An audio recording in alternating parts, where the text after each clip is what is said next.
லூக்கா நற்செய்தி அதிகாரம் 2 இறை வார்த்தைகள் 41 முதல் 51 வரை. ஆண்டுதோறும் இயேசுவின் பெற்றோர் பாஸ்கா விழாவை கொண்டாட எருசலேமுக்கு போவார்கள். இயேசுவுக்கு 12 வயது ஆனபோது வழக்கப்படி விழாவை கொண்டாட எருசலேம் சென்றனர்.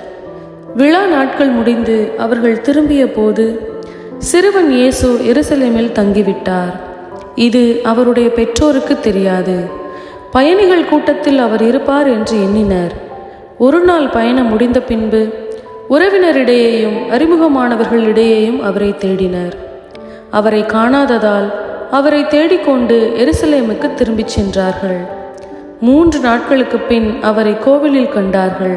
அங்கே அவர் போதகர்கள் நடுவில் அமர்ந்து அவர்கள் சொல்வதை கேட்டுக்கொண்டும் அவர்களிடம் கேள்விகளை எழுப்பிக் கொண்டும் இருந்தார். அவற்றை கேட்ட அனைவரும் அவருடைய புரிந்து கொள்ளும் திறனையும் அவர் அளித்த பதில்களையும் கண்டு மலைத்து போயினர். அவருடைய பெற்றோரும் அவரை கண்டு வியப்பில் ஆழ்ந்தனர். அப்பொழுது அவருடைய தாய் அவரை நோக்கி, மகனே, ஏன் இப்படி செய்தாய்? இதோ பார், உன் தந்தையும் நானும் உன்னை மிகுந்த கவலையோடு தேடிக்கொண்டிருந்தோமே என்றார். அவர் அவர்களிடம், நீங்கள் ஏன் என்னை தேடினீர்கள்? நான் என் தந்தையின் அலுவல்களில் ஈடுபட்டிருக்க வேண்டும் என்பது உங்களுக்கு தெரியாதா என்றார். அவர் சொன்னதை அவர்கள் புரிந்து கொள்ளவில்லை.